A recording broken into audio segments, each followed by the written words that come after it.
ओम शांति। आज हम चर्चा करेंगे। एक प्रश्न आया है और वो प्रश्न है कि मुक्ति और मोक्ष में क्या अंतर है। मुक्ति और मोक्ष में क्या अंतर है। क्या मोक्ष मिलता है ना। अगर नहीं मिलता है तो भक्ति मार्ग में मोक्ष का इतना बड़ा गायन क्यों है। तो ये प्रश्न हमारे सामने आया है। तो इसका उत्तर वास्तव में ये है, बाबा ने एक मुरली में स्पष्ट उत्तर दिया है और वो मुरली की तारीख है 15 दिसंबर 2023 की मुरली, 15/12/2023। इस मुरली में बाबा ने कहा, मनुष्य कहते हैं क्या मोक्ष नहीं मिलेगा। मनुष्य की इच्छा तो ये रहती है मोक्ष चाहिए। उनका पुरुषार्थ भक्ति भी इसीलिए करते हैं, है ना। उसी को जो सर्वोच्च प्राप्ति समझते हैं ना। तो बाबा ने कहा कि मनुष्य कहते हैं क्या मोक्ष नहीं मिलेगा। बाप कहते नहीं, जो भी सब आत्माएं हैं सबका पार्ट ड्रामा में फिक्स है। बाबा ने कहा सबका पार्ट ड्रामा में फिक्स है, किसकी एक्ट बदल नहीं सकती। हर एक पूरी एक्ट का अनादि ड्रामा बना हुआ है। ये भगवान वाच है। इसमें एक बहुत बड़ी समझने की बात है। हम जब सृष्टि चक्र के वो खगोलीय रहस्य के जो तीसरे सत्र में हम इसको स्पष्ट किया करते हैं, वो पॉइंट मैं यहाँ फिर से रिपीट करता हूँ, वो बहुत इंपॉर्टेंट है। वो ये है, हम उसमें ड्रामा के 4 सिद्धांत और 8 विशेषताएं बताते हैं। मैं उस डिटेल में नहीं जा रहा हूं, परंतु शॉर्ट में आपको ये बताना चाहता हूं कि ड्रामा की उस 8 विशेषताओं में एक विशेषता ये बताई गई है। एक विशेषता बहुत जबरदस्त विशेषता है। वो ये है कि परम धाम में जितनी भी आत्माएं हैं, हर एक आत्मा को इस सृष्टि पर आकर के पाठ बजाना ही है। कोई भी आत्मा पाठ बजाने के सिवाय रह नहीं सकती, है ना। और हर एक आत्मा अपना पाठ खुद पसंद करती है। ये ड्रामा की विशेषता है। हर एक आत्मा को सृष्टि में पाठ बजाना ही है और हर एक आत्मा अपना रोल, अपना पाठ खुद चूज करती है, खुद पसंद करती है कि उसे कब आना और क्या पाठ बजाना है। ये वंडरफुल ड्रामा की विशेषता है। अब मैं आपको इस पर बताना चाहूंगा कि देखिए कि हमने पहले भी सुनाया था कि इस 3 लोक में 4 चीज अविनाशी है और उनमें से 2 परिवर्तनशील है और 2 अपरिवर्तनीय है। तो एक है आत्मा अविनाशी है, परंतु सतो रजो तमो में आते हैं तो परिवर्तनशील है। दूसरा है प्रकृति, है ना।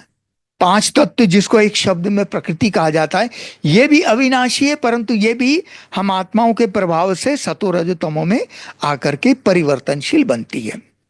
तीसरा है ब्रह्म तत्व, परम धाम, जो छठा तत्व है, जहां पर हम आत्माएं रहती है, जो शांति धाम है, मुक्ति धाम है ना। तो वो ब्रह्म तत्व वो भी अविनाशी है, परंतु वो अपरिवर्तनीय, वो कभी सतोरज तमो में नहीं आते। वो आत्माओं के रहने का स्थान है, पवित्र आत्माओं के रहने का स्थान है कि जब तक आत्मा पवित्र नहीं बनती परम धाम में एंट्री नहीं है। और चौथी चीज कौन सी है? परमात्मा, जो उस ब्रह्म तत्व में रहने वाले शिव बाबा, है ना। वो अविनाशी भी है, वो भी एक आत्मा है, परंतु परम आत्मा है, क्योंकि वो सर्वशक्तिमान है। सर्वशक्तिमान है वो। परमात्मा में इतनी शक्ति है कि वो तत्वों को भी अधीन करके रखने की शक्ति उनमें है। इस पर भी हमने एक वीडियो बनाई हुई है कि परमात्मा के पास भी ऐसे अष्ट शक्तियां हैं जो किसी को दे नहीं सकती, वो उनके पास ही है ना। तो उनमें से एक शक्ति ये है कि ब्रह्म तत्व को भी वो अधीन करके रखते हैं। अर्थात परम धाम में आत्माएं विश्राम करती, सो जाती, इनएक्टिव हो जाती, परंतु परम धाम में रहने वाले एक शिव बाबा ही ऐसी हस्ती है जो ब्रह्म तत्व में रहते हुए भी सदा एक्टिव मोड में है। पर शिव बाबा को सोने की आवश्यकता नहीं है, क्योंकि सर्वशक्तिमान है। वो ब्रह्म तत्व को भी अधीन करके रखता है, ब्रह्म तत्व को भी चार्ज करता है। वो सदा जागती ज्योत है, बाकी आत्माएं सोती ज्योत है। अब इसमें यह बात समझने की है, जब परम धाम में है तो आत्मा चेतन है, तो आत्मा की चेतनता है मन बुद्धि संस्कार। परंतु परम धाम में आत्मा की वो मन बुद्धि संस्कार काम नहीं करती है, इनएक्टिव मोड में है। अब जिसकी जो विशेषता है और वो काम में ही ना आए, तो उसकी विशेषता होने का फायदा ही क्या है? ये बाबा ने एक मुरली में कहा था। अभी जैसे कि एक मम्मा की मुरली थी, उसमें मम्मा ने कहा था कि शिव बाबा परमात्मा है ना, सर्वशक्तिमान है, सर्व गुणों का सागर है, ज्ञान का सागर है। परंतु अगर वो इस सृष्टि पे कभी आवे ही नहीं, ज्ञान ही न सुनाए, तो उनकी उस ज्ञान सागर की विशेषता का फायदा ही क्या? तो ज्ञान सागर तो तभी कहलाएगा जब यहां करके हमको ज्ञान देवे। तो इसीलिए बाबा कहते हैं, मैं भी बंधा हुआ हूं तुम बच्चों को आकर के ये ज्ञान की पढ़ाई पढ़ाने, और हम आत्माओं को योग ज्ञान योग सिखा करके पवित्र बना करके हमको फिर वापस परमधाम और सुखधाम में, मुक्ति और जीवन मुक्ति में भेज देते हैं। तो आत्माएं जब परमात्मा को भी सृष्टि पर एक बार आना ही है, तो जितनी भी आत्माएं ब्रह्म तत्व में, घर में, मुक्ति धाम में रहती है, तो उनको इस सृष्टि पर आना ही है। क्योंकि आत्मा ओरिजिनल तो चेतन है, भले वहां पर सोई हुई है, परंतु उसमें मन बुद्धि संस्कार तो है।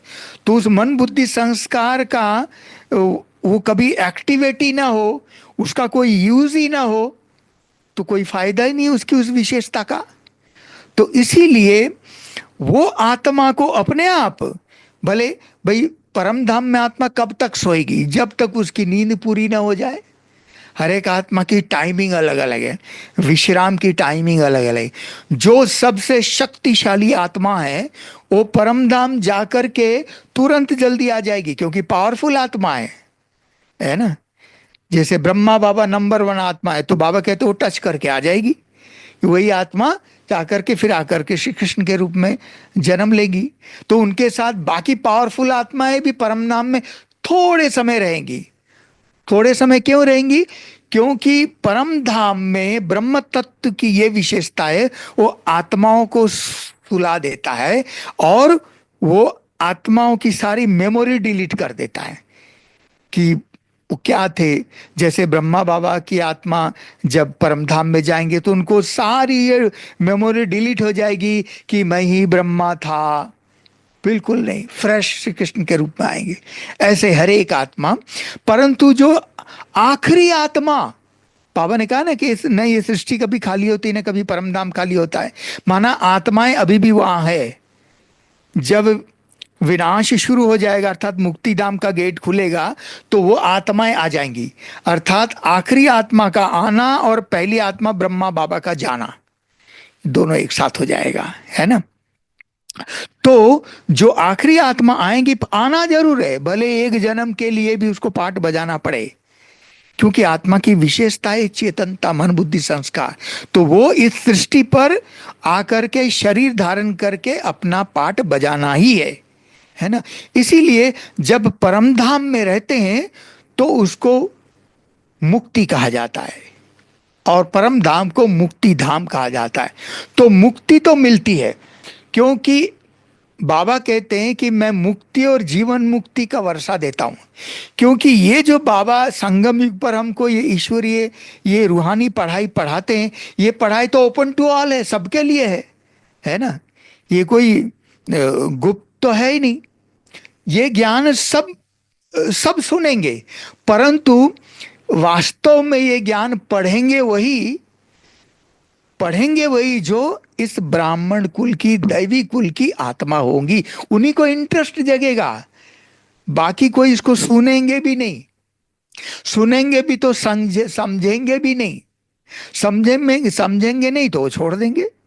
और बाबा ने एक बात मुरली में ये भी कहा हुआ था कि आप लोगों ने भी सुनी कि बाबा ने कहा कि जिस जिस आत्मा ने जितनी जास्ती भक्ति की है, वो ही आत्मा इस ज्ञान को उतना डीप इंटरेस्ट से सुनेंगी और उसको समझेंगी और धारण करेंगी। तो बाबा ने एक क्राइटेरिया भी बता दिया कि ये ज्ञान हर एक के समझ में आने वाला है भी नहीं। बाकी जो थोड़े थोड़े जो जिन्होंने जास्ती भक्ति नहीं की वो थोड़ा समझेंगे, जिसने जास्ती भक्ति की वो अच्छी तरह से, पूरी तरह से समझेंगे। और वो वास्तव में जो सतयुग की जो पहली जनसंख्या है ना, 9,16,108 की आत्माएं, यही आत्माएं सबसे जास्ती भक्ति की हुई है। इसलिए इन पूरे 9,16,108 आत्माएं ही, अर्थात जिन्होंने पूरे 84 जन्म लिए, पूरे 5,000 साल तक पाठ बजाते हैं, यही आत्माएं इस ज्ञान को बहुत डीप इंटरेस्ट से सुनेंगे और समझे। उन उन वो जैसे चात्रक है ना, उनको प्रश्न है तो उनको उत्तर, और बाबा ने कहा उनको उत्तर मिलेगा, किसी न किसी रूप से मिलेगा, है ना। चाहे वो मुरलियों के माध्यम से मिले, है ना, किसी आत्माओं के माध्यम से मिले, तो या बाबा साक्षात्कार करा करके स्पष्टीकरण दे, किसी न किसी रूप से हर एक उन आत्माओं के सभी प्रश्नों के समाधान अवश्य होंगे ही, है ना। क्योंकि वो चात्रक आत्मा है, वो बाबा से चाहती कि बाबा मुझे ये चाहिए, और उसको मिलना, बाबा उनकी इच्छा पूरी करते ही करते हैं। हाँ, अच्छा, अब मैं ये बात बताना चाहता हूं कि मोक्ष, मुक्ति और मोक्ष, मोक्ष का मतलब होता है कि हमेशा परम धाम में ही बैठा रहे, हम इस सृष्टि पर आए ही नहीं। परंतु ये हो नहीं सकता। बाबा ने इस मुरली में स्पष्ट मना कर दिया कि नहीं हो सकता। क्यों नहीं हो सकता है? क्योंकि आत्मा की विशेषता है मन बुद्धि संस्कार। चेतन आत्मा परमधाम में कब तक अचेतन पड़ी रहेगी? तो चेतन आत्मा को अपनी चेतनता की विशेषता तो दिखाना ही पड़ेगा। जैसे भक्ति मार्ग में भी है ना, कई मान्यताएं जो है इस ज्ञान के आधार पर ही है। क्योंकि बाबा कहते हैं ना कि इस ज्ञान के जो वही उसी के यादगार भक्ति मार्ग में है। तो कई कई बातें हैं, जैसे वो कहते हैं ना कि एक गीत भी है, वो महेंद्र कपूर का बहुत अच्छा गीत है ना, कि वो नदियां न पिए कभी अपना जल, वृक्ष न खाए कभी अपना फल। तो नदी की विशेषता पानी, और वो पानी वो खुद के लिए नहीं है, उसकी विशेषता काम में ना आए ऐसा हो ही नहीं सकता, है ना। वृक्ष फल देता है ना, वो वृक्ष अपना फल खुद नहीं खाता है, दूसरे की सेवा करता है। नदी सेवा करता है। तो जिसकी जो विशेषता है वो काम में ना आए ऐसा हो नहीं सकता, है ना। ये ड्रामा की विशेषता है। हर एक आत्मा का पाठ इस सृष्टि पर बजना ही है, तो आत्मा के भी पाठ बजना है ना। और वैसे भी देखिए, अब ये मान्यताएं क्यों बन गई, और भक्ति मार्ग में मोक्ष की इच्छा ही क्यों रखते हैं, है ना। वैसे देखिए, अब मान्यताएं और वास्तविकता में तो बहुत अंतर है ना। मान्यताएं और वास्तविकता में तो बहुत अंतर है। और बाबा ने कहा हुआ है, सच्चाई कभी छुप नहीं सकती। सच्चाई, सच सामने आना ही है, भले देर से आवे पर इसलिए बाबा ने कहा है ना कि अंत में सब पता पड़ जाएगा, है ना। कौन किसको क्या पद मिलना है, कि सब अंत में सब सच्चाई सब सामने आना है ना। तो इसीलिए बाबा का जो भक्ति मार्ग में जो मान्यताएं हैं, तो वो वास्तविकता नहीं है, परंतु सच्चाई क्या है उन आत्माओं को भी तो पता पड़ना चाहिए ना। अंत में पता पड़ेगा ही पड़ेगा। कब पड़ेगा? अभी अंत आ गया, अभी पढ़ना ही पढ़ना है। तो अभी शिव बाबा आकर के हमको ये सच्चा ज्ञान सुनाते हैं। वो सत्यम शिवम सुंदरम है ना, वही सच्चा सुनाने वाला है। बाबा तो इतना कहते हैं कि आज की दुनिया को बाबा क्या कहते हैं, झूठी काया, झूठी माया, झूठा सब संसार, झूठा सब संसार। झूठ तो झूठ, सच की रत्ती भी नहीं है। इस संदर्भ में मुझे एक बात याद है, मैं वो भी जरूर सुनाना चाहूंगा। अभी देखिए, मैं हमेशा कहता हूं कि इस दुनिया में भी कहा जाता है कि इस दुनिया में तीन सत्ताएं अंधी है, तीन ऑथोरिटीज जो है ना वो अंधे हैं। वो कौन से हैं, है ना? अब देखिए, दुनिया में भी कहते हैं, पहला कहते हैं कि कानून अंधा है, कानून अंधा है। वो उनका दिखाते हैं ना कि तराजू और पट्टी बंधी हुई, आजकल शायद वो लोगों निकाल दिया है, वो पता नहीं है, परंतु कहते तो कानून अंधा है। मतलब उनका कहने का मतलब निष्पक्ष है, उसी को जो कहते हैं कानून अंधा है ना? तो एक ऑथोरिटी, ये सर सबसे बड़ी ऑथोरिटी कानून को माना जाता है ना। तो पहली ऑथोरिटी, पहली सत्ता कानून अंधा है। दूसरी ऑथोरिटी, जो दूसरी सत्ता है विज्ञान, साइंस, वो भी अंधी है। क्योंकि आइंस्टाइन, इतना बड़ा साइंटिस्ट, आइंस्टाइन ने खुद भी कहा है कि science is a blind without spirituality, science is a blind without spirituality. ये खुद आइंस्टाइन ने कहा है ना? तो उस पर भी में आगे आते हैं कि विज्ञान भी कैसे अंधे है, अंधा है। और तीसरी सत्ता है, वो है भक्ति, फेथ, मान्यताएं, है ना? अब देखिए, जो व्यक्ति अंधा होता है ना, उसको छू छू के हर चीज देखना होता है। तो इसी प्रकार से कानून को भी, न्याय को भी, न्याय प्रणाली को भी वो प्रूफ चाहिए, हर चीज का प्रमाण चाहिए, है ना? प्रमाण रूपी छू छू के वो देखना पड़ता है उनको। अगर कोई सत्य बात का प्रमाण नहीं मिला तो उनके लिए वो गलत हो जाता है ना? परंतु ये तो न्याय नहीं हुआ ना, है ना? तो इसलिए कहते हैं कानून अंधा है ना? और कोई गलत चीज का भी झूठा प्रमाण किसी ने दे दिया, सिद्ध कर दिया, तो उसको सत्य मान लेते, है ना? तो झूठ का सच, सच का झूठ हो जाता है। तो इसलिए बाबा कहती है झूठी काया, झूठी माया, झूठा सब संसार, है ना? अब विज्ञान भी अंधा है। अब देखिए, विज्ञान के दो पहलू हैं। एक तो जो प्रैक्टिकल है और लॉजिकल है, जो तार्किक और व्यवहारिक है, जो हमारे सामने प्रत्यक्ष है, वो तो मान्य है। वो तो क्योंकि उसी से ही तो सारी दुनिया चल रही है, सारी विज्ञान का कितना चमत्कार है उसका। ये हम बोल रहे हैं, ये सब क्या विज्ञान ही तो है ना? तो अब ये है प्रैक्टिकल एंड लॉजिकल।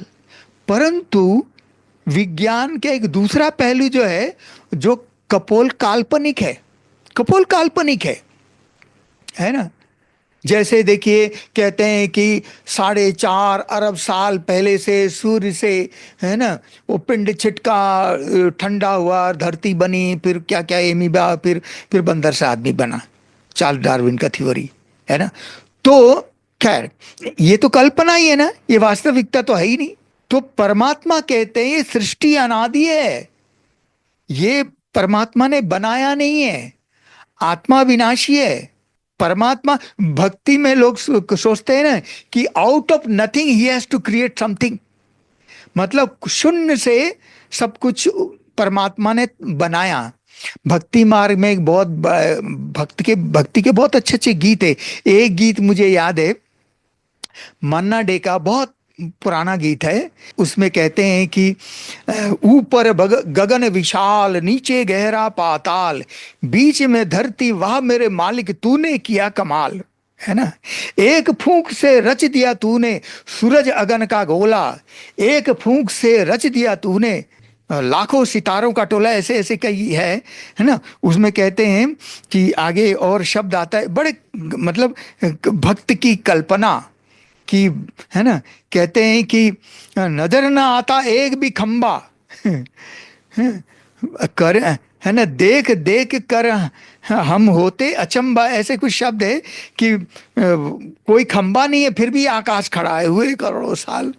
तो ऐसे ऐसे भक्तों की कल्पना है, क्योंकि वो सोचते हैं कि आउट ऑफ नथिंग, शून्य में से भगवान ने सब कुछ क्रिएट किया। सूरज भी बनाया, चांद भी बनाया, सितारे सब बनाए, धरती बनाई, ये सब मनुष्य सब बनाया है। परंतु भगवान कहते नहीं, मैंने नहीं बनाया, ये बनी बनाई है, मैं केवल पतित दुनिया को पावन बनाता हूं, है ना। अज्ञान अंधकार को दूर करता हूं और आकर के ज्ञान प्रकाश देता हूं, है ना। तो ऐसे ये भक्ति में एक एक मान्यता ही बन गई, किसी ने दे तो चल पड़ी। और देखिए, तो एक तो कानून और विज्ञान दोनों को प्रूफ चाहिए, दोनों को प्रमाण चाहिए। जो प्रमाणित हो गया सत्य, नहीं मिला वो असत्य है ना।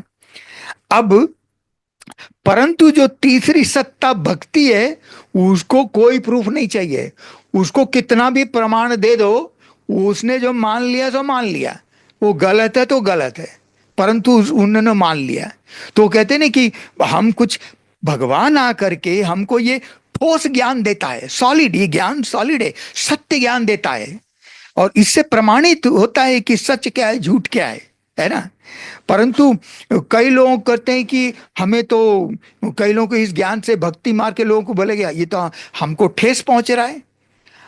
अरे आपकी मान्यता जो वास्तविक नहीं है ना, तो परमात्मा का ज्ञान जो है किसी को ठेस पहुंचाने के लिए नहीं है। परमात्मा का ज्ञान तो ठोस है, तो हम किसी को ठेस नहीं पहुंचाते, हम ठोस पहुंचाते। ये ठोस ज्ञान सब तक पहुंचना ही पहुंचना है, क्योंकि वास्तविकता क्या है, सत्यता क्या है, ये तो सबके सामने आएगा ही आएगा, क्योंकि सच कभी नहीं छुप सकता, है ना। सच्चाई कभी, आखिर परमात्मा की प्रत्यक्षता तो होनी ही है ना।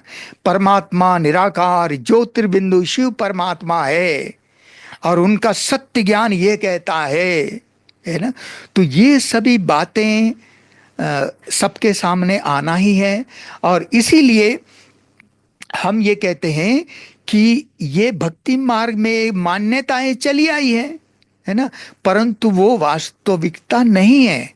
वास्तविकता तो यही है कि परमात्मा निराकार है, ज्योतिर्बिंदु शिव है, उनका नाम ही शिव है, और शिव शब्द समझने से लोग शंकर समझ लेते हैं।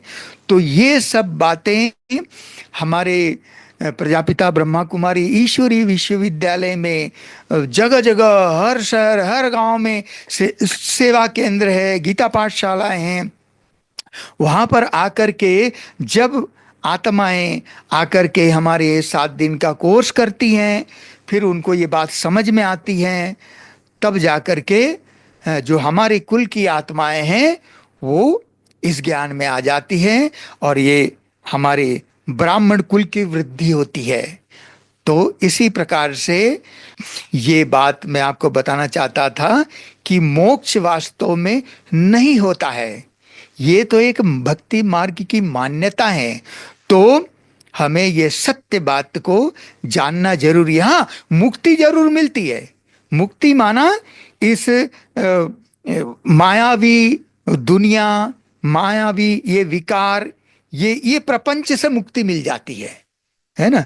परंतु कितने समय तक?